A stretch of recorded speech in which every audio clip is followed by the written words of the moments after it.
pessoa de direito. Eu me considero um brasileiro aí que está trabalhando para ver um Brasil bem diferente aí. E já agradecer os telespectadores da TV. Vamos lá. Na oportunidade dessa visita, está conosco também o deputado do PSC por São Paulo, Eduardo Bolsonaro, filho do Bolsonaro, que inclusive se envolveu na polêmica aí, já a gente vai tratar disso. Todos os grupos, amigo, aqui que eu faço parte, são muitos de política no Brasil inteiro, só falam desse assunto, já eu falo sobre isso. Seja bem-vindo, Eduardo Bolsonaro. Eu que agradeço, Guto, e sempre que possível, né, ao vivo, onde não tem a possibilidade de haver gravações, edições e distorções, a gente está aqui com muito prazer para conversar com todo o povo da Paraíba. Primeiro, seja bem-vindo, deputado Jair Bolsonaro. Mais uma vez o senhor vem a Paraíba, o senhor esteve aqui em 2015, numa visita também fazendo essas palestras, está de volta aqui, o senhor fez uma palestra ontem em Campina Grande, hoje faz outra aqui em João Pessoa. Seja bem-vindo, deputado. Muito obrigado. Obviamente a gente tem uma palavra de esperança, uma palavra baseada na verdade de que o Brasil tem jeito.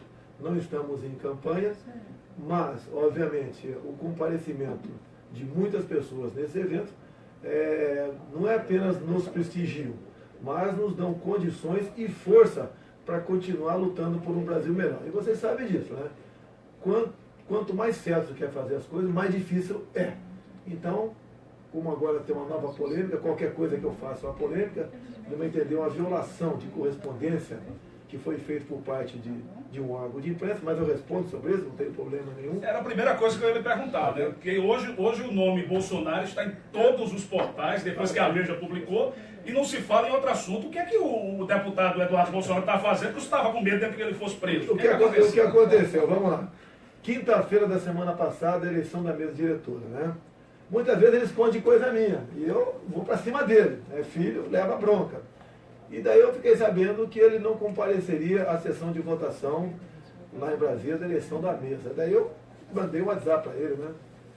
E joguei pesado em cima dele, ok? E onde ele estava? Ele estava na Austrália. Estava na Austrália. Não estava em paraíso fiscal, não. E nem na Colômbia aí mexendo com droga, não, ok? E falei para ele, volte imediatamente para cá, ok? E dei essa bronca nele.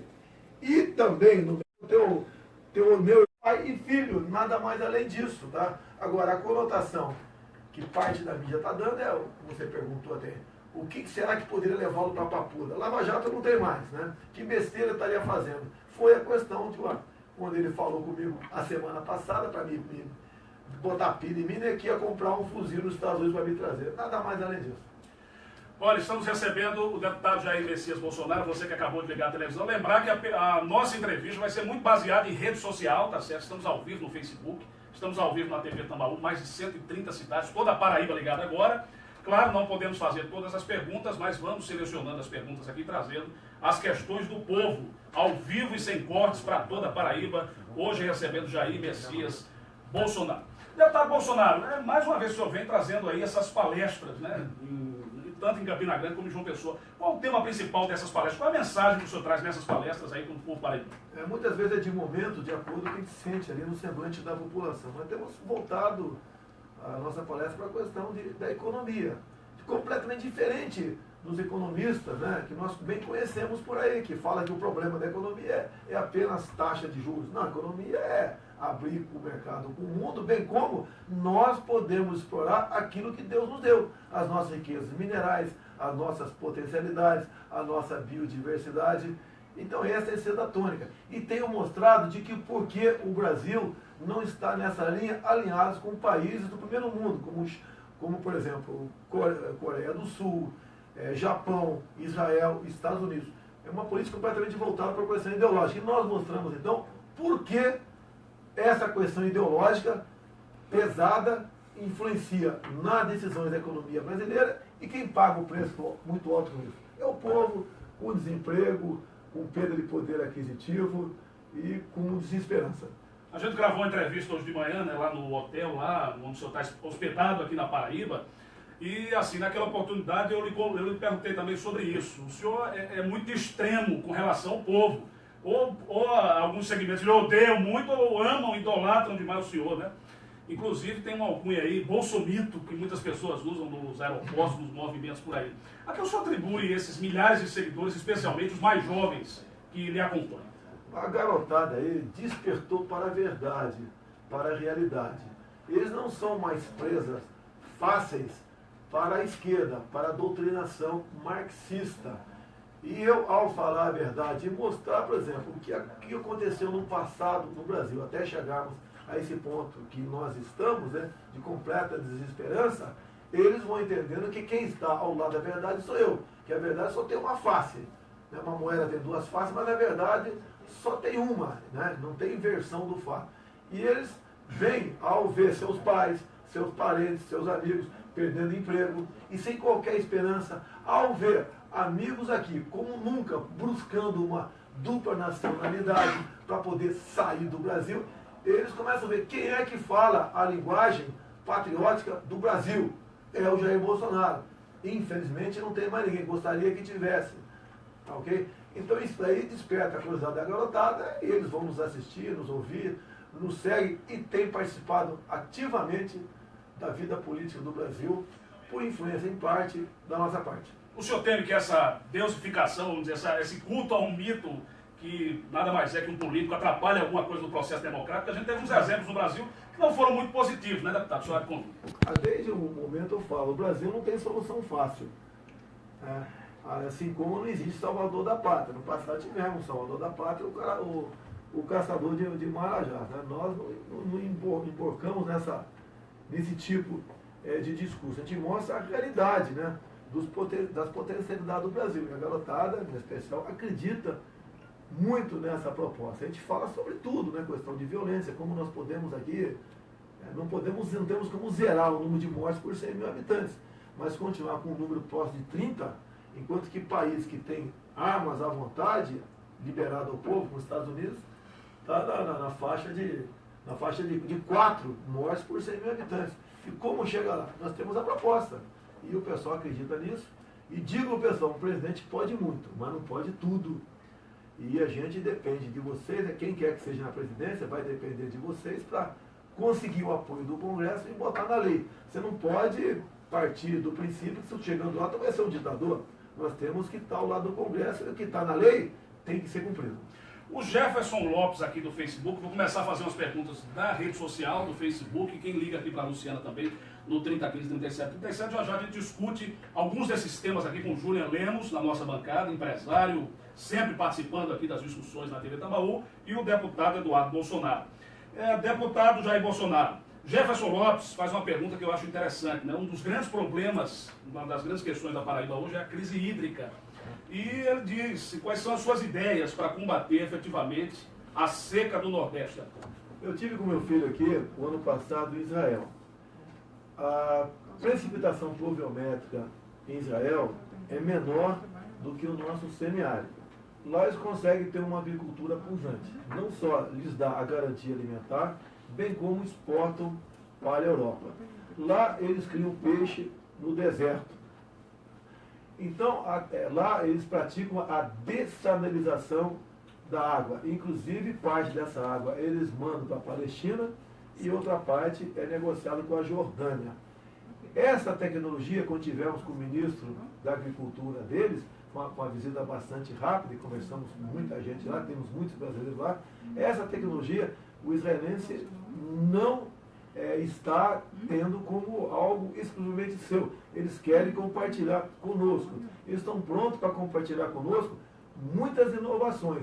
E nós gostaríamos de nos aproximar deles para que isso venha fazer parte da nossa política aqui. Entre elas, a questão da dessalinização. Agora, para deixar bem claro, tá? Eu prego também uma política de planejamento familiar.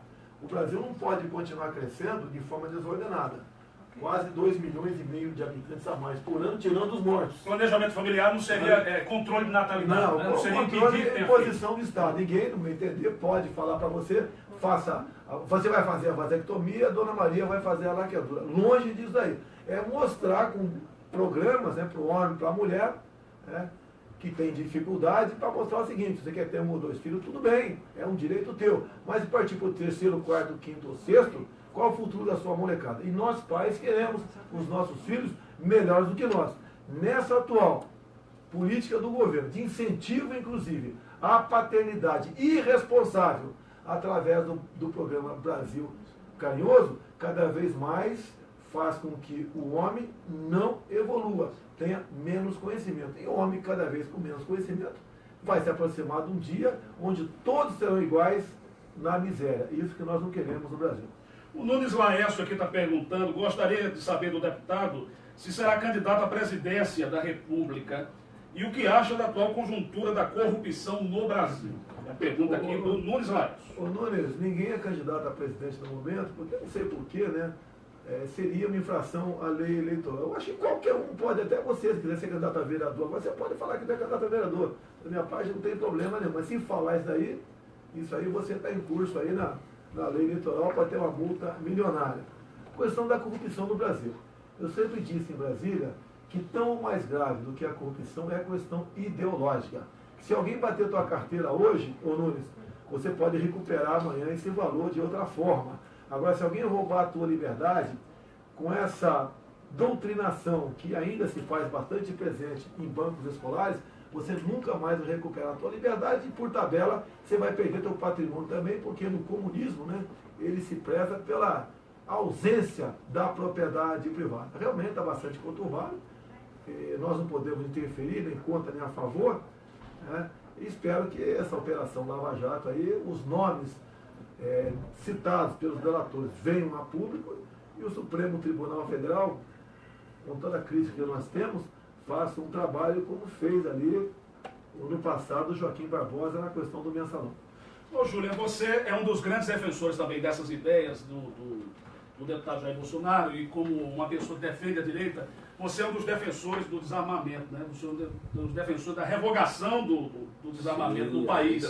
E muitas pessoas estão perguntando com relação a isso, querendo saber da sua opinião e querendo que você faça uma pergunta nesse sentido, nesse aspecto, ao deputado Jair Bolsonaro, tratando dessa questão do desarmamento no nosso Brasil. Na realidade, eu sou um árduo crítico do desarmamento, né? Eu sou armamentista, mas não da forma como muitos pregam. Na realidade, também sendo inverdade, porque na realidade o próprio Estado do Desarmamento, aquilo ali foi uma fraude em termos de informações que levou a sociedade dizendo que era uma coisa e era outra. Uma sociedade sem armas não quer dizer que ela seja uma sociedade mais segura. Entendeu? Não tem nada a ver uma coisa com outra, enfim. E eu defendo que o cidadão de bem ele possa portar uma arma de acordo com a lei. De acordo com a lei. E a minha pergunta ao deputado Jair é exatamente, caso em 2018 ele seja candidato à presidência da República, se haverá uma prioridade nesse sentido. Eu já sei a opinião dele, mas eu gostaria que ele explanasse nesse sentido. E principalmente para aquelas pessoas que têm fazendas, sítios aonde é quase que impossível,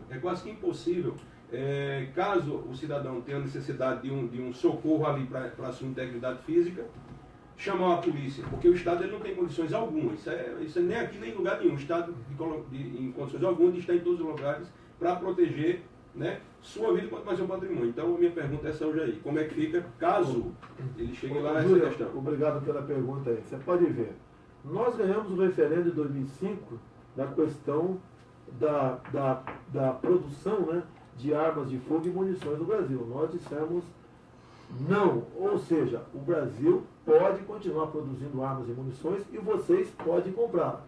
O que o governo fez?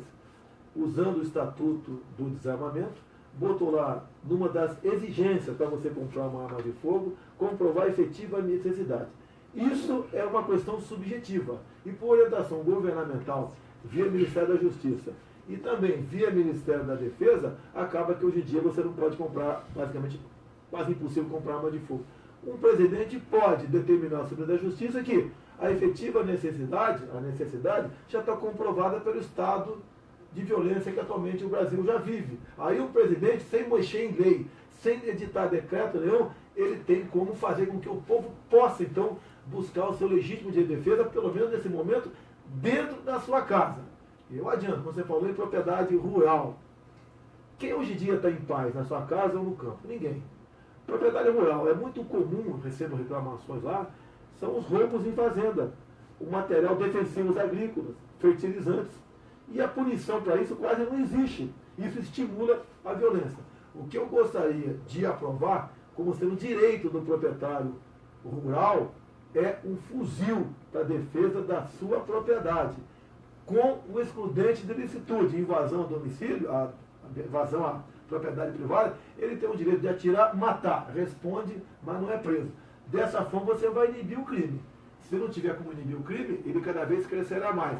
Você pode ver o que o pessoal tem pregado ultimamente, né? Além do desarmamento. O fim da polícia militar. Olha o exemplo que estamos acontecendo agora aqui no estado do Espírito Santo. Vamos acabar com a polícia militar? Como é que vai ficar a nossa insegurança? Ainda mais você sem condições de se defender sequer dentro da sua casa. E complemento, a posse da arma de fogo, né, e a flexibilização do porte de arma de fogo visa não só defender a sua vida, bem como defender a nação de um aventureiro que queira, porventura, implantar uma ditadura em seu país.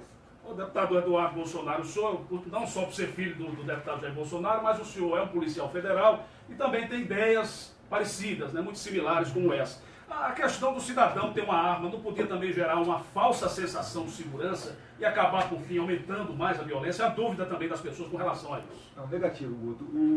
Hoje o país está desarmado. E, fazendo aqui as palavras do deputado Jair Bolsonaro, quem é que se sente seguro como que está aí? Às vezes as pessoas falam, né? Ah, mas se o povo puder se armar, vai ser um tiroteio no trânsito, ou o brasileiro não tem cultura para isso, tem um sangue quente. Ora, isso chega a ser até preconceituoso, né? Porque como é que o brasileiro não tem cultura e o uruguaio aqui tem? Ou o suíço ou o americano tem? E só a gente lembrar, mais ou menos 20 anos atrás, antes do Estatuto do Desarmamento, que foi aprovado sob a égide do Mensalão, e antes de 1997, quando a FHC implementou a primeira lei de desarmamentista no país, eram tempos muito mais seguros. As pessoas compravam sua arma nas lojas Mesbla, e a gente não tinha essa violência que está aí. E eu tenho certeza de uma coisa, Guto, finalizando. Quem não tem preparo para utilizar uma arma de fogo é o bandido. O cidadão tem total condições de andar armado. Todos nós temos discussões dentro de casa, com a esposa, com o filho, namorada, etc. E eu pergunto, você nunca esfaqueou ele, apesar de você ter uma faca em casa. Então vamos deixar essa balela para lá, parar de viver a cultura do achismo e olhar para os números. Com o desarmamento, ano após ano, estamos batendo recordes com relação a homicídios com arma de fogo. Deputado Jair Bolsonaro, estão chegando muitas perguntas, agradecer pela audiência em toda a Paraíba, especialmente João Pessoa, toda a turma do Facebook. Eu tenho aí informação que o Brasil inteiro está acompanhando agora. Está sendo retransmitida essa entrevista no Facebook, né, do deputado, no Facebook da TV Tambaú e aí por todo lugar, na rede social, ao vivo, essa entrevista hoje. Muitas pessoas estão querendo saber a sua opinião sobre a situação lá do Espírito Santo, né, o que é que está acontecendo, o que o senhor faria a respeito se fosse o atual presidente da República. Tem uma declaração polêmica aqui de Marcelo Freixo, eu vou falar nela já, mas primeiro o senhor responde. Olha, o governador Paulo Artung, que está há 7 anos sem conceder qualquer recomposição salarial à sua polícia militar, é que tem que ter a humildade, chamar as autoridades responsáveis pela segurança pública, que são os policiais militares, no caso aqui, e conversar com eles. E botar na mesa o que ele pode e o que não pode atender. Não pode, os governadores, como no caso aqui, o Paulo Artung do Espírito Santo, continuar se prevalecendo da disciplina do militar para subjugá-lo, para escravizá-lo. A grande resposta que está sendo dada agora, lamento a morte de inocentes, o que vem acontecendo lá, é o seguinte: estava muito forte uma campanha para colocar um fim à polícia militar, ou seja, transformar todo mundo em civil. Estão vendo agora que essa política está completamente errada. Inclusive, é sobre isso que eu ia falar com o senhor, o Marcelo Freixo está defendendo essa desmilitarização da polícia, etc. Eu queria saber também, muita gente querendo saber o que é que o senhor pensa sobre esse assunto. Olha só, muita gente tem, eu também tenho, vídeo do Marcelo Freixo chegando na Assembleia Legislativa, diz ele para trabalhar, não menos com 6 seguranças policiais civis do CORE ao lado dele. Ou seja, um homem que prega o desarmamento, prega o fim da polícia militar, vive com policiais ao seu lado. Você, para ter crédito, para ter moral, você tem que dar exemplo. É igual, por exemplo, o exercício militar.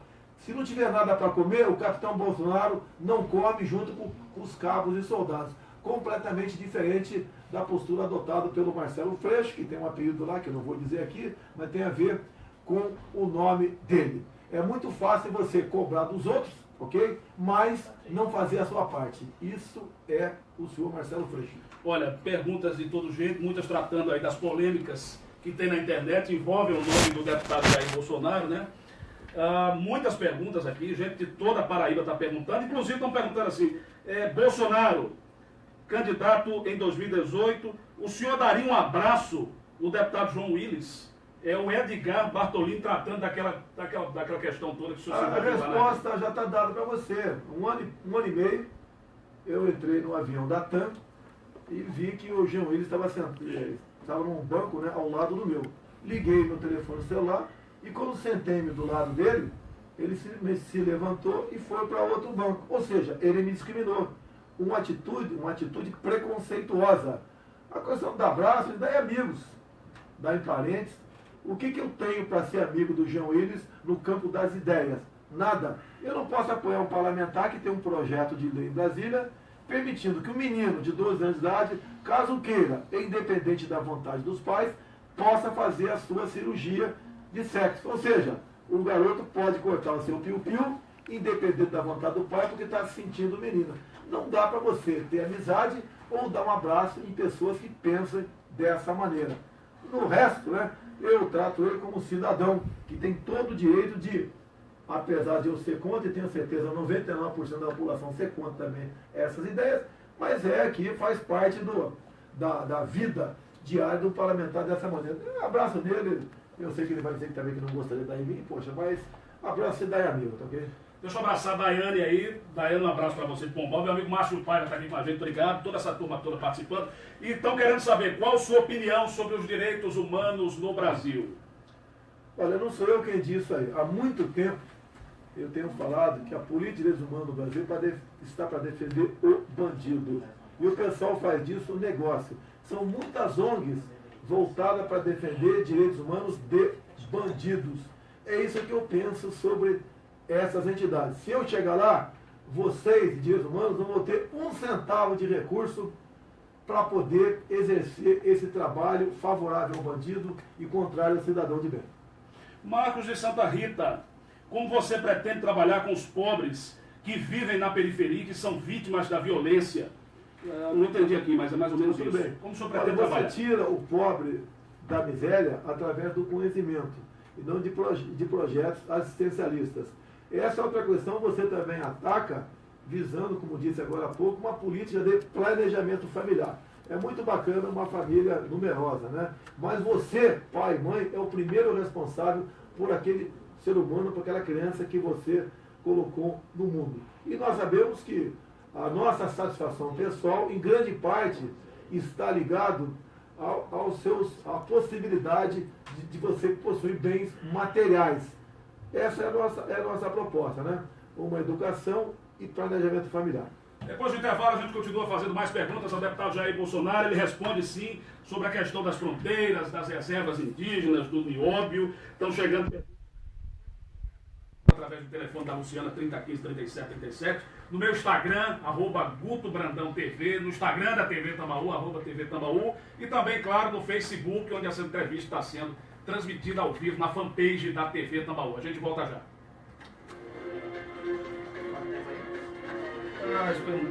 Pessoal, poxa, só repressão policial não vai investir no... Só repressão policial.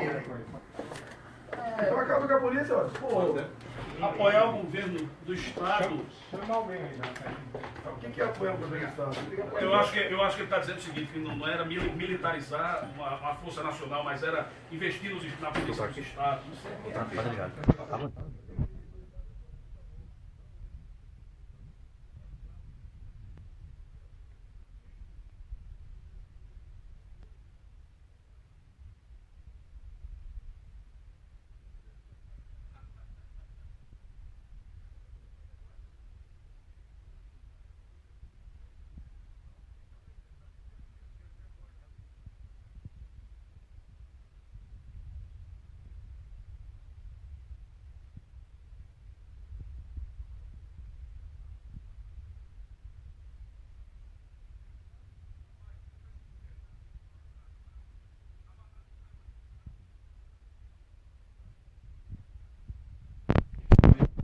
Qual a audiência do Facebook de vocês agora? Tá com 1.300. 3.000. 3.000. de frequência. Tá no dele, né? No dele. Agora 2.700. Fica variando. Tá no intervalo, o pessoal aguenta aí, pessoal.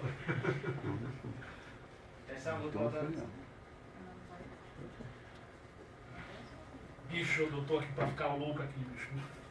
Esse WhatsApp aqui. Vai, aqui do lado dessa. TV Tambaú. Vamos lá.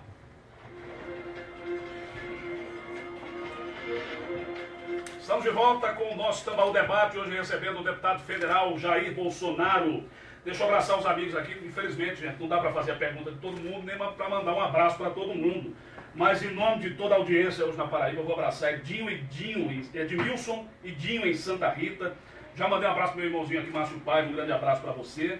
Guilherme, um abraço para você. Daiane de Pombal, toda essa turma boa aí, João Pessoa. Os amigos da Polícia Militar em todo o estado, obrigado a essa gente boa que está acompanhando o programa. Os amigos do comércio aí, dos restaurantes, obrigado. Rodrigo Fonseca, o marido da minha amiga Juliana, obrigado à audiência de todo mundo. Bom, a gente continua o papo. E estão chegando muitas perguntas referentes à questão da segurança nacional. Muitas perguntas. Né? De todo jeito está chegando pergunta referente a isso.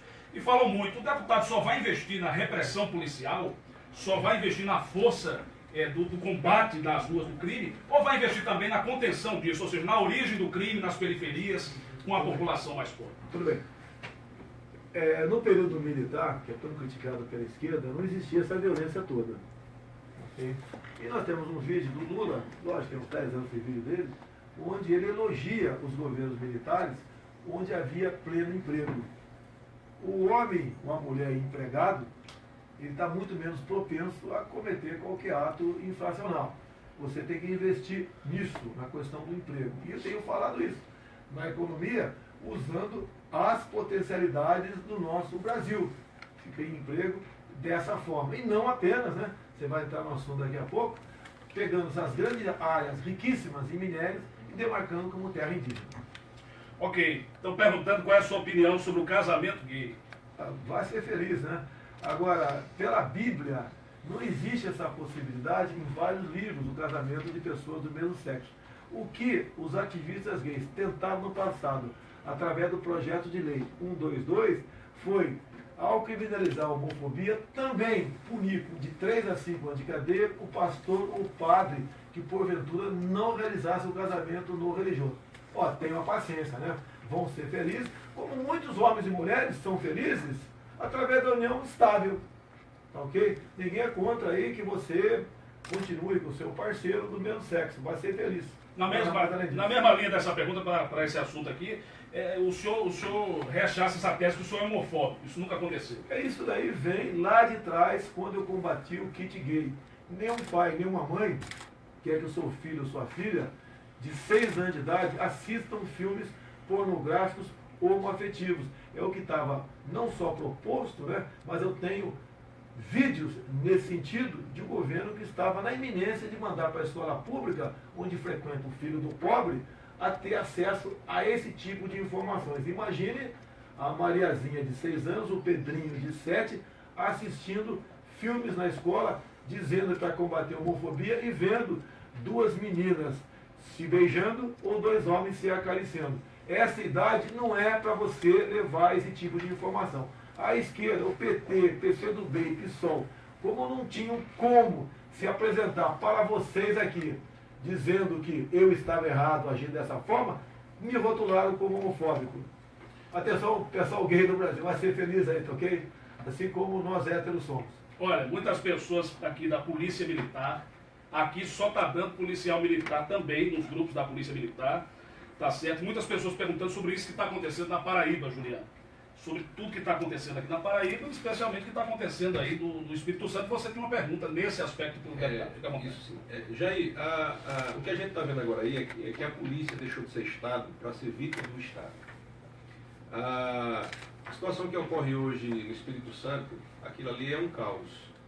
Aqui é a demonstração total da falência do gerenciamento do Estado sobre a segurança pública. Aqui no estado da Paraíba já está circulando aí notas de blogs dizendo que as esposas dos policiais também estão querendo ir para a frente dos quartéis, impedir que as viaturas saiam. Então está instalado o caos, que foi falado há 8 anos pelo secretário de Segurança, não recordo o nome agora, de Fortaleza, onde ele disse, do Ceará, dizendo que o sistema público ele estava a caminho de um blackout, de uma falência. Estamos vendo isso hoje. Não só no sistema penitenciário, não só agora com a questão dos policiais militares, que muitos deles, isso é escondido da grande mídia, muitas vezes tiram suas próprias vidas em desespero pelo caos que se encontra, pela falta de dinheiro, pela remuneração. Então, em minha simples aqui opinião, eu acho muitas vezes que o trabalho de policial, uma vez eu disse isso, é sem futuro, porque você só tem a perder muitas vezes. Jair, como é que você vê uma situação dessa? Há condições de um policial trabalhar no Brasil hoje?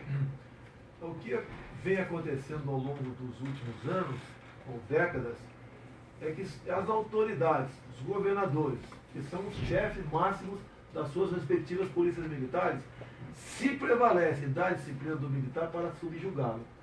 Ou seja, como ele não pode fazer greve, nós não estamos defendendo isso, não pode se sindicalizar e não estamos defendendo isso, eles acabam sendo esquecidos.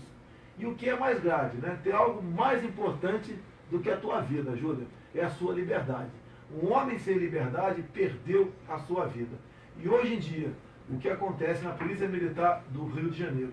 O policial tem muito mais medo do capa preta do que do marginal com a .50 em cima do muro. Porque qualquer coisa que porventura venha acontecer de anormal numa operação militar, mesmo sob estresse e às 2 da madrugada, invariavelmente esse homem vai para trás das grades. E agora temos mais um problema ainda, né? Que não foi legislado. O Conselho Nacional de Justiça resolveu criar a figura da audiência de custódia. Ou seja, o policial, ao deter alguém, está ali sequestrando, roubando, estuprando, ele leva esse alguém num prazo máximo de 24 horas na presença de um juiz. E ali vale a palavra do bandido. Se o bandido falar que foi torturado, que foi coagido, que foi esculachado no deslocamento entre o local da prisão e a autoridade judiciária, dificilmente este policial militar não responde de imediato um processo e não vai para a cadeia também. Então, o desestímulo para com a carreira militar é cada vez maior. E o policial, muitas vezes, está fazendo nada mais além da sua parte, porque se ele quiser fazer algo mais e mesmo para melhor, ele vai perder a sua liberdade. Então, isso aí que os governadores têm que decidir. Eles têm que peitar o politicamente correto, peitar ONGs, peitar a política de direitos humanos, para poder mostrar à polícia. É um exemplo que acontece nos Estados Unidos, como o Trump bem falou agora, né? Já recém-eleito, que falou que o meu policial vai ser prestigiado. Lá, o Júlia, se o marginal apontava para um policial, a lei lá é dentro de cada estado, mas na maioria dos estados, apontar, ele pega 20 anos de cadeia e lá não tem essa brincadeira de progressão de pena. Bom comportamento. Olhei o almanaque de tio Patinha na biblioteca lá da cadeia, ele é posto em liberdade em tempo menor. Olha, muitas perguntas estão chegando aqui com a questão pontual da sua homenagem ao Coronel Ustra. Muitas perguntas aqui, né? Pessoal aqui falando várias opiniões. O José Padilha Neto diz aqui: o que o senhor diz a respeito da sua homenagem ao Coronel Ustra no dia da votação do impeachment de Dilma Rousseff? Para mim, defender Ustra, para ele pessoalmente, é defender a ditadura. Isso é lamentável, sabendo que este mesmo coronel é um grande ditador militar e torturador. O que é que o senhor diz a respeito disso? Olha, ele sofreu processos de várias entidades. Não existe uma só sentença criminal transitada e julgada dizendo que ele foi torturador. Agora eu vou te dar um exemplo muito simples que qualquer um vai entender. Nós vivíamos a Guerra Fria. Ou o Brasil estava ao lado dos Estados Unidos ou ao lado da União Soviética. Lá sim uma ditadura ferrenha. O que aconteceu naquele momento? Estava de um lado o Coronel Brilhante Ustra. De outro lado nessa guerra estava José Genuíno, José Dirceu, Carlos Marighella, a terrorista Dilma Rousseff, entre outros. De que lado você estaria nessa guerra? Se a esquerda tivesse ganho aquela guerra no passado, pode ter certeza que você hoje não teria qualquer liberdade. Veja agora os funerais do grande homem aí, que conhecido como Fidel Castro. Quem estava lá chorando ao lado do caixão do Fidel Castro?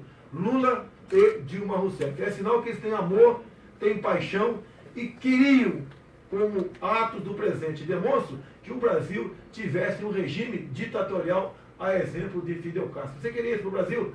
O coronel exerceu muito bem o seu passado dentro do DOI-CODE em São Paulo, interrogando terroristas que treinavam em Cuba, na Coreia do Norte e na China, para que a guerrilha fosse desbaratada no Brasil. Você pode ver, se não é as Forças Armadas, né, agirem com firmeza no Araguaia, hoje nós teríamos, a exemplo da colônia, uma Farc no coração do Brasil. Este homem, repito, foi um herói. E o livro escrito pelo coronel Carlos Alberto Violente Ustra não é um livro de poemas, não, ou de pensamentos. São fatos que ele conta, por exemplo, como a equipe de Dilma Rousseff executou um major alemão no Rio de Janeiro, como a equipe deles lançou um carro-bomba e matou Mário Cosel Filho em São Paulo em 1968. Como ocorreu a primeira bomba aqui de peso no aeroporto de Guararapes, em Recife. Como o então tenente Alberto Mendes Júnior, da Polícia Militar de São Paulo, foi executado em cárcere privado pela VAR Palmar de Dilma Rousseff. Isso são fatos relatados em toda a mídia daquele momento. Você acha que esse pessoal que agia dessa maneira queria e lutava por democracia ou lutava pelo regime próprio para si, a exemplo do existente ainda em Cuba até o presente momento? Deputado, o senhor tem 30 anos de vida pública e o senhor teve aí alguns mandatos como deputado federal do Brasil. Quais são os seus principais projetos, suas principais ideias assim mais marcantes ao longo desse tempo? Eu tenho em torno de 500 proposições apresentadas ao longo desses 30 anos. Né? Alguns me criticam às vezes, o cara está 30 anos lá e não aprovou nada. Olha, é tão importante como você fazer um gol, você não tomar um gol também. A proposta minha mais atual, além da fosfetanolamina, que infelizmente o Supremo segurou, que é aquela pílula do câncer, né? Eu sou um dos autores e um dos que mais trabalhou para que isso fosse aprovado lá em Brasília, porque quem está com câncer terminal não tem tempo, cara. Daqui a poucas semanas, né, estão batendo na porta dele. E a esperança dele, como muitos já se disseram curados, era a fosfetanolamina. Sou um dos autores desse projeto. Um outro, né, para falar, para ser breve, é a questão do voto impresso por ocasião das eleições do ano que vem. Todos nós desconfiamos do voto eletrônico. Eu não tenho como comprovar que houve fraude. E você não tem como comprovar que não houve. Então apresentamos esse projeto e acabou, hoje em dia é lei. O ano que vem vai ter o voto eletrônico ao lado do voto impresso. E risco de fraude nesse novo processo? Zero. Você acha que isso não é evoluir democraticamente? Eu não sei o que seria. Marcos de Lima Júnior está perguntando quais são as suas propostas para o crescimento do país, do Nordeste, da preservação ambiental e de outros temas aqui, especialmente do crescimento do Nordeste. Né? Qual é a vocação maior do Nordeste que eu vejo? Eu posso estar equivocado. É o turismo. Umas praias, uma costa maravilhosa que vocês têm. Por que não tem turismo?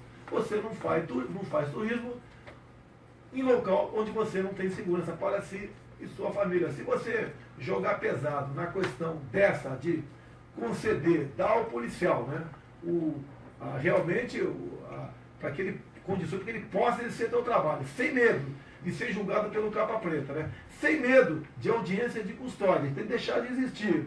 Okay? Você tem como proporcionar segurança. Para o Nordeste, a questão do turismo, que mexe com 10% do PIB mundial, poderia, grande parte desse recurso, se deslocar para cá. O investimento é pequeno.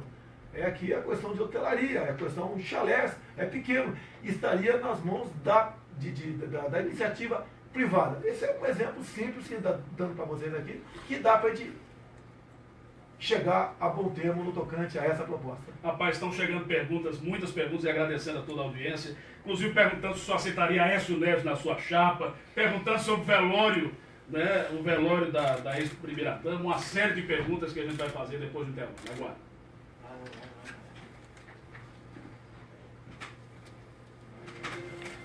Era para ele? Estranho tudo. Entra aí, cara. Esse rapaz aí quer tirar uma... Agora vai dar? Você quer falar alguma coisa que você está fazendo no gesto? Fala, Márcio. Diz aí, querido. Tudo bom, Márcio? Tudo bom, Márcio? Muito obrigado pela carona lá no dia lá no aeroporto. Eu vim para fora e ia me levar lá. Ah, é? De volta à cama. Bolsonaro, caso você ganhe para presidente do Brasil, qual seria a sua iniciativa? Beleza?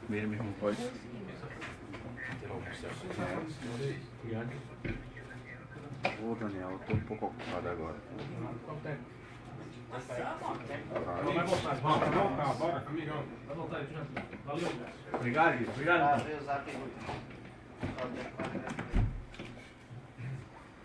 Um minuto. Eu pensava que eu vou cedo. Você é jornalista. E mesmo assim, vai entrando demais. Você foi.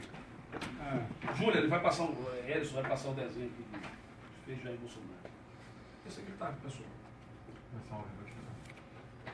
Conhece ele? Não. Harrison, jornalista. Sim, rapaz. Esse vai passar um desenho. A gente boa demais. Esse cara, ele mandou um... Deixa eu tudo. Isso aí. Gente boa demais. Opa! E aí, É a pessoal? primeira vez que faz um ao vivo no Instagram. Opa, coisa boa aí.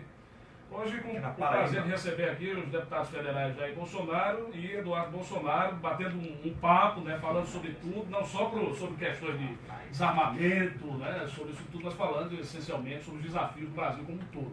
Especialmente aqui na nossa Paraíba, né? Nós temos um estado que tem sofrido ao passar do tempo, por conta principalmente de política, dessa coisa toda. E a gente está ao vivo agora no Volcano do Programa.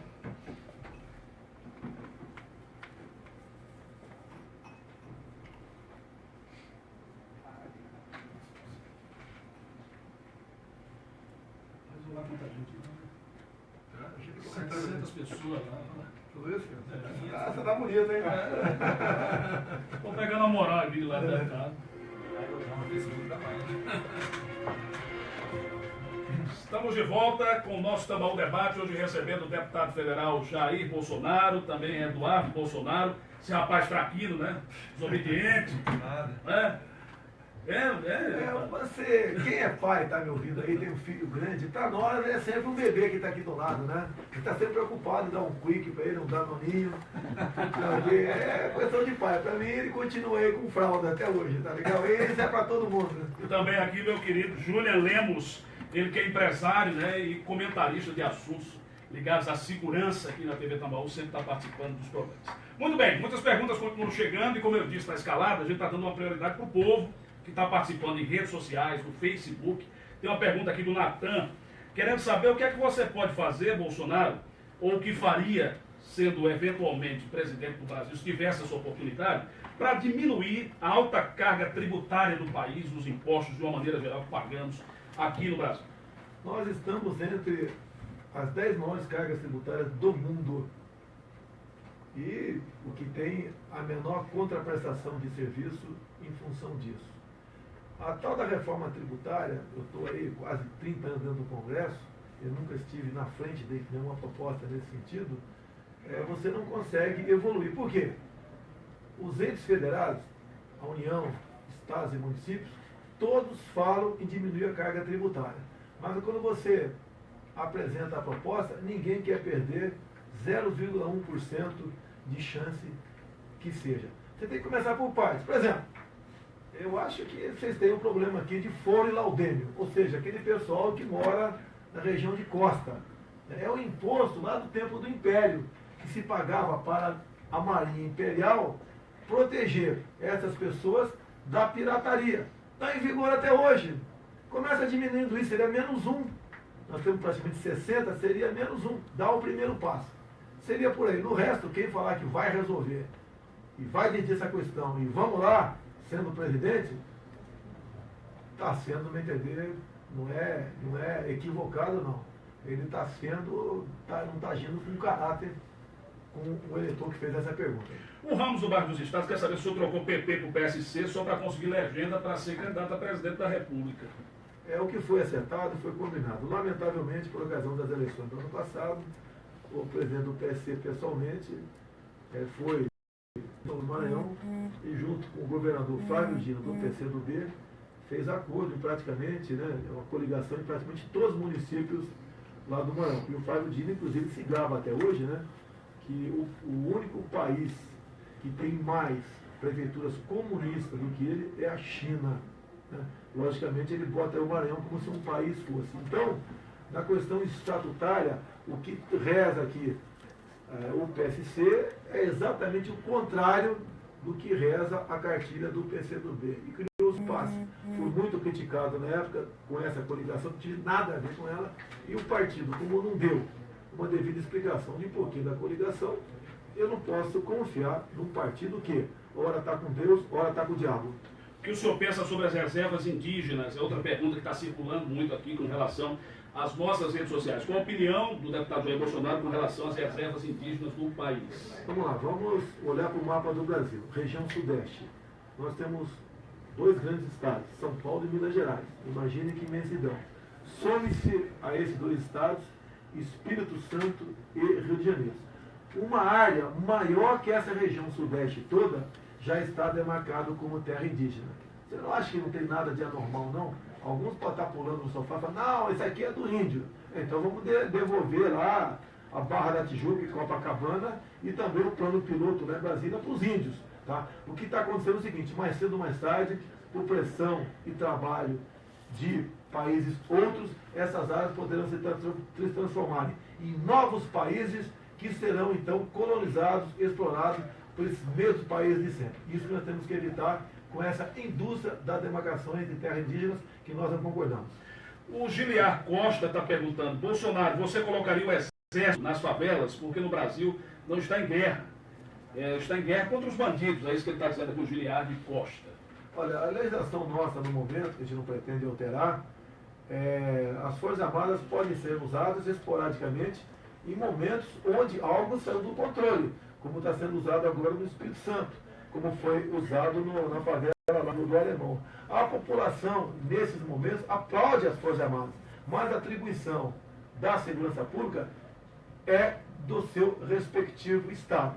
A favela não precisa, no meu entender, de Força Armada lá dentro. A favela precisa de conhecimento. Você pode ver, muitas escolas do estado do Amazonas e Goiás foram militarizadas, ou seja, o diretor pastor do coronel e metade do corpo docente, oficiais em praças.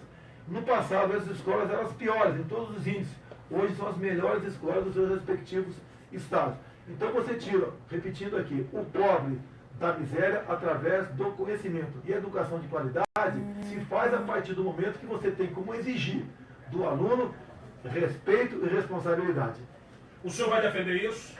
Se por acaso chegasse a presidência da República, o senhor faria esse debate de militarizar isso nas escolas? Eu sempre tenho falado, a questão, quando você fala em candidatura, eu não quero receber uma multa trilionária do TSE. Num primeiro momento nosso, teremos uma proposta. Hoje nós temos 13 colégios militares do Exército pelo Brasil. De imediato, nos 2 primeiros anos, em todas as capitais de estado do Brasil, teríamos um colégio militar. Num segundo tempo, a partir aí do início do 3º mandato, todas as cidades com mais de 1 milhão de habitantes também teriam isso. E estaremos estimulando os estados a militarizar escolas ao lado dessas conhecidas favelas, essas áreas aí onde o pobre se faz presente. E quando tive numa dessas escolas militarizadas, lá em Manaus, os pais que fizeram presente por ocasião da minha visita, me abraçaram, cumprimentaram, como se fosse uma obra minha. Não era obra minha, foi do governo de estado junto com a sua polícia militar. Eles não querem que os filhos saiam da escola. Você vê cenas que foram filmadas, a molecada está indo embora, acabou as aulas, está lá um sargento, um cabo na frente, tomando a tabuada, 7 vezes 8. Se você erra, tu volta para o fim da fila. E é impressionante, né? O pai lá fora, ao ver o filho voltando para o final da fila, quando ele consegue acertar e sai, ele é pego pela orelha fora lá da escola, levado para casa. E o moleque vai então decorar a tabuada em casa. Isso é bacana, porque o conhecimento que tira o homem da pobreza e da ignorância. O senhor entende que assim, o senhor é um deputado federal, mas é inevitável essa questão nacional que o seu nome é lembrado para a presidência da República. Né? Muitas pessoas começam a mandar perguntas, inclusive falando muito dessa questão política.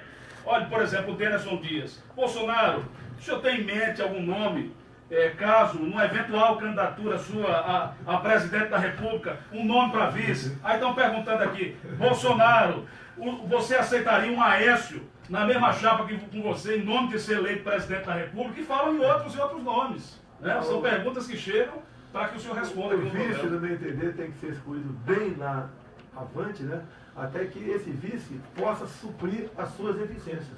Eu não posso botar um vice de acordo com... É uma mulher, tem que ser uma mulher para dizer que você não é isso, não é aquilo. É um vice em função de cotas.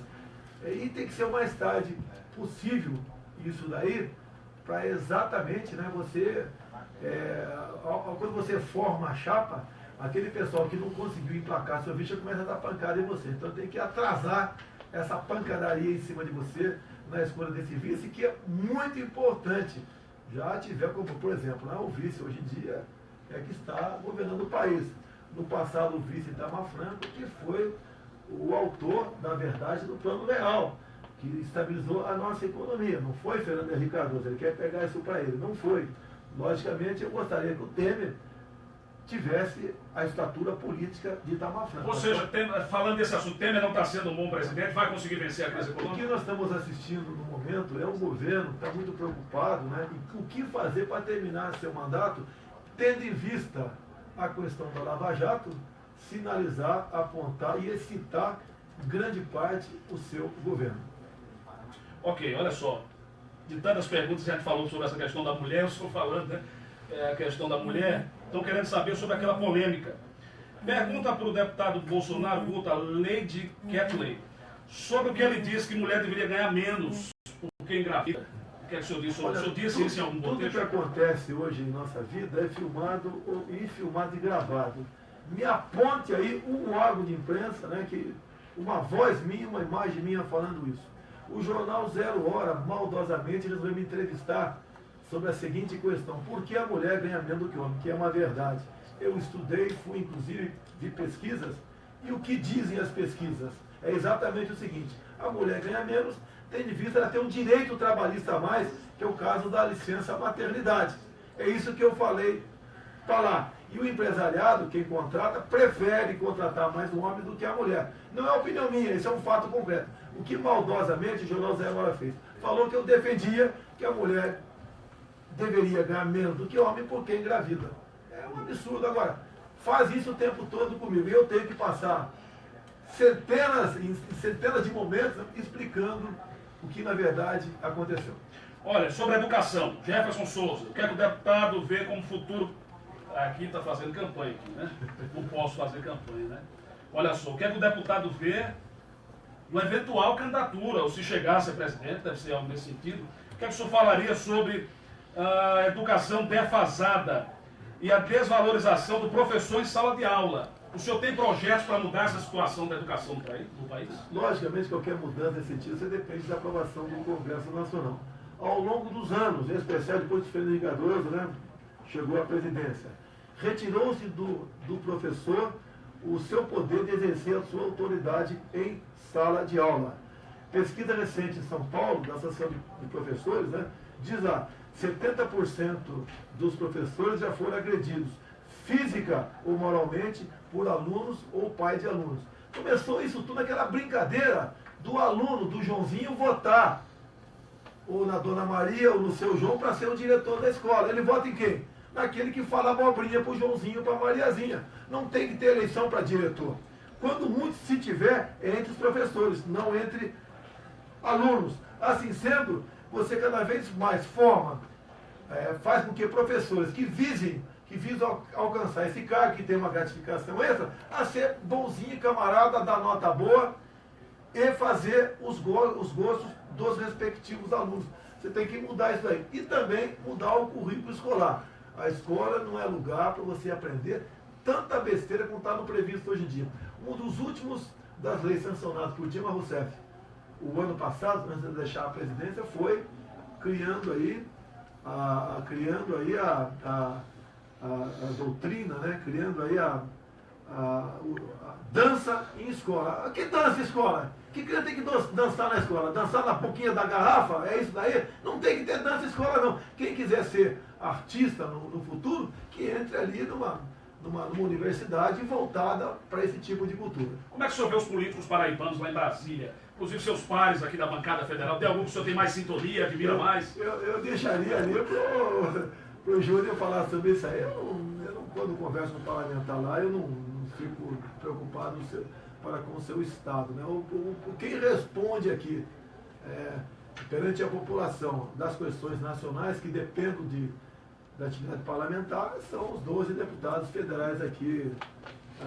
Agora, o Wellington Roberto, por exemplo, vou falar, né? Ele foi sorteado para ser o relator daquele meu caso, o Brilhante Ustra. E ele falou, como fez, né, que votou pela minha absolvição, ou seja, pelo arquivamento do processo. Mas, infelizmente, ele abriu mão e não quis relatar o meu processo. Ele perdeu a oportunidade, no meu entender, de, pelo menos nessa questão... O senhor ficou chateado com o Wellington Roberto, é isso? Não, eu me dou bem com ele, tá ok? Eu não fui patrulhando a vida particular ou profissional de qualquer parlamentar dentro da Câmara, ele perdeu uma grande oportunidade aí de ter o teu nome vinculado ao meu. Como relator do processo que pedia a cassação do deputado Jair Bolsonaro, eu fiz um voto com o relator contrário à cassação. Perdeu essa oportunidade aí.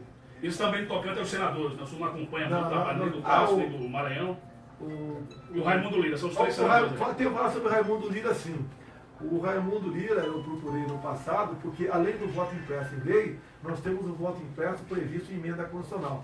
E ele está como relator. Ele já adiantou que vai fazer o relatório favorável à nossa proposta do voto impresso por ocasião das eleições futuras. Então, um gol aí para o Raimundo Lira, né? E um gol para o Wellington Roberto também, que apesar de ele ter aberto o bom da relatoria, ele votou pelo arquivamento do meu processo. Olha, muitas perguntas chegam também para o filho do Jair Bolsonaro, o deputado federal Eduardo Bolsonaro, perguntando qual a ideia que você já tem da Paraíba, se vai sugerir algum projeto aqui para a Paraíba. Estão chegando perguntas, muitas pessoas fazendo elogios a você também, o deputado Eduardo Bolsonaro.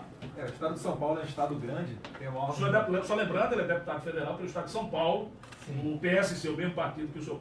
Sim, especificamente para a Paraíba, a gente não tem como propor projeto, né? Lá no Congresso Nacional, nós fazemos leis para o Brasil inteiro. Então, quando a gente fala aqui de segurança pública, escola, reserva indígena, com certeza são leis projetos de lei que também afetam a Paraíba. Então, perguntando, e o salário mínimo? O senhor pretende mexer no salário mínimo? Pretende ajudar alguma coisa com relação ao trabalhador, sendo eventualmente presidente da República, num possível mandato? Quanto o senhor acha que seria o salário mínimo ideal do trabalhador brasileiro? Olha, o ex-presidente João Batista Oliveira Figueiredo Emanuel Rangel foi feita essa pergunta para ele, que tu acha que se o senhor ganhasse um salário mínimo? Ele falou, eu daria um tiro na minha cabeça. Ok? Olha, o poder público tem que interferir o mínimo possível nas questões voltadas para a iniciativa privada. É muito fácil para mim, como legislador, propor um salário mínimo de 3, 4, 5, 10 mil reais. Agora, o empregador tem como atender o que a classe empregadora, deixa bem claro, hein? Olha a questão das mulheres ali, não é opinião minha, é de quem emprega. O empregador tem dito para mim e para outros por aí que o trabalhador vai ter que chegar um dia e tomar a seguinte decisão: eu quero menos direitos trabalhistas em emprego ou todos os direitos trabalhistas em desemprego. É para onde o Brasil está caminhando. Hoje em dia é muito difícil você ser patrão. Eu poderia ter uma microempresa e ter meia dúzia de pessoas empregadas, mas tendo em vista a burocratização da questão da legislação trabalhista, eu acabo ficando na minha. Se fosse menos burocrática, menos direitos e mais deveres, como é nos Estados Unidos, a pessoa que faz a mesma coisa nos Estados Unidos e faz aqui, lá ele tem casa própria, tem carro, tem uma vida com dignidade. Aqui nós temos tanto direito que acabamos não tendo nada. Agora, você, ao querer colocar isso na mesa, vai todo mundo falar, ele quer acabar com o direito do trabalhador. Repito, não sou eu que está dizendo, aquela pessoa que está dizendo isso. Quem diz isso são os patrões. E você chega à conclusão. Deputado, uma das coisas importantes para qualquer economia é a questão empreendedora, né? Está aí no mundo inteiro discussões e o senhor tem propostas nesse sentido do empreendedorismo. Inclusive, assim, muitas pessoas estão perguntando, o senhor apoia questões como marketing multinível e outras soluções empreendedoras para o país? Nós podem falar sobre esse assunto, mas estão querendo muito me ouvir o deputado Jair Bolsonaro sobre esse assunto. Como desenvolver e fortalecer o empreendedorismo do país? O marketing multinível foi até uma questão que o amigo Sandro Rocha trouxe para a gente, salvo engano, uma decisão até liminar do Acre, que acabou proibindo esse tipo de empreendimento. De fato, a gente tem que seguir exemplos que dão certo. Eu vivo falando, né? A gente não precisa inventar a roda, é só copiar o que deu certo no mundo. Por exemplo, Singapura, um país muito mais pobre do que o Brasil e, por receber esses tipos de empreendedores, acabou colocando o seu país hoje como um país de primeiro mundo. Então, com certeza, o que a gente teria que fazer nessa área é uma maior desburocratização. São exatamente menos leis, menos portarias, menos intervenções estatais. Quando o Estado não atrapalha, a iniciativa privada desempenha muito bem o seu papel. E só finalizando com relação à questão anterior, que estávamos falando inclusive sobre essa intervenção econômica, não é o que nós defendemos, mas só a título de exemplo. Sabia que a Suíça ela não tem salário mínimo? Não tem salário mínimo na Suíça? Não existe salário mínimo. E o salário mínimo, na verdade, ele foi uma criação após a crise de 29, que muitos criticam que com a crise de 29 nos Estados Unidos, houveram tantas intervenções estatais que a crise se prolongou. E a crise de 22, lá nos Estados Unidos também, muitas pessoas não ouviram nem falar, exatamente porque o governo não interviu e a iniciativa privada e o livre mercado conseguiram balancear ali as ações comerciais. Tiago está perguntando, o senhor a favor da pena de morte, quais são os casos que o senhor defende pena de morte? Olha só, a nossa Constituição, no artigo 5º, é bem clara, né? No Brasil não haverá pena de morte, caráter perpétuo e trabalho forçado, entre outros. E isso aí está no capítulo de cláusulas pétreas. Para você implementar a pena de morte no Brasil, tem que ser através de uma nova Assembleia Nacional Constituinte, não pode nem via sem emenda constitucional. Então isso aí eu apaguei aqui do meu rol aí de matéria a ser debatida por agora. Particularmente, né, eu ficaria muito feliz se a gente conseguisse um dia aprovar a prisão perpétua. Paulo Vitor está querendo saber o que o senhor pode fazer, né, com relação à modernização das Forças Armadas, a fiscalização das fronteiras do Brasil. Segundo ele, hoje está tudo sucateado nas Forças Armadas brasileiras. Olha, a divisa dos Estados Unidos para o México está na ordem de 3.100 quilômetros. Com toda a tecnologia, um exército maravilhoso de primeiro mundo que o americano tem, ele não consegue selar a sua fronteira, ou seja, evitar o tráfico de homens e de drogas.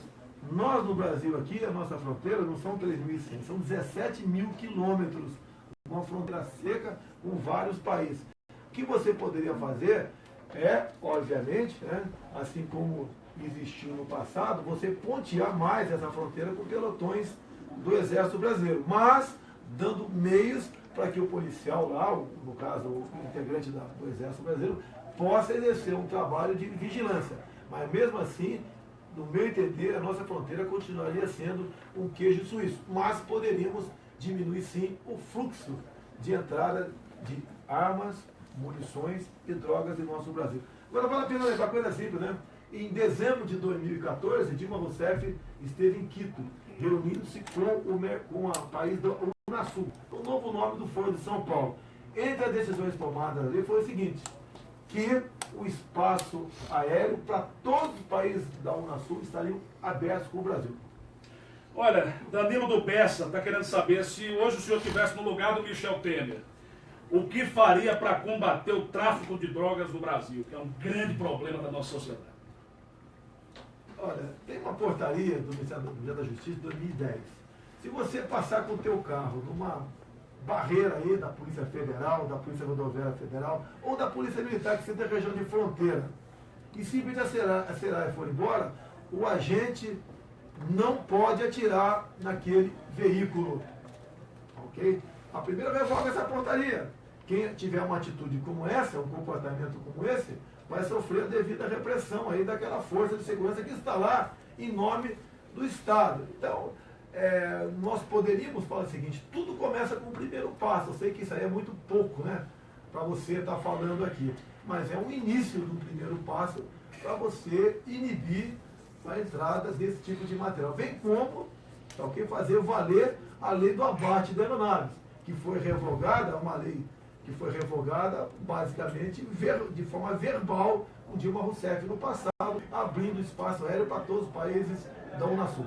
Diego Batista pergunta para Bolsonaro, Guto, se ele não tem medo de pegar avião ou de um atentado, porque este homem lida diretamente contra bandidos. O senhor tem medo de pegar avião? Se a gente for viver com medo, né, a gente aí não vive. Eu costumo dizer, né, o homem que vai à guerra e tem medo de morrer é um covarde. Pô, se eu morrer hoje, a única diferença entre minha e tua e o Guto que está aqui é que eu chegarei mais cedo onde vocês chegarão. Então a gente faz a nossa parte e seja o que Deus quiser. Olha, Eu quero agradecer já pela grande audiência em toda a Paraíba. Estamos na reta final aqui do programa. Avaliação de Dória. Perguntas estão chegando de São Paulo. Como o senhor avalia esse começo, os primeiros meses do governo João Dória como prefeito de São Paulo? Até o momento, melhor impossível. É um homem que não é político, né? E tem exercido uma administração baseada em seu próprio exemplo. Eu espero, né? Peço a Deus que ele tenha força para continuar trabalhando dessa maneira. E hoje em dia, né, ele já é um homem de visão, né, de reconhecimento nacional na prefeitura em São Paulo. Alguns dizem que ele deve disputar a presidência. Não estou preocupado com isso, não quero ser melhor do que ninguém.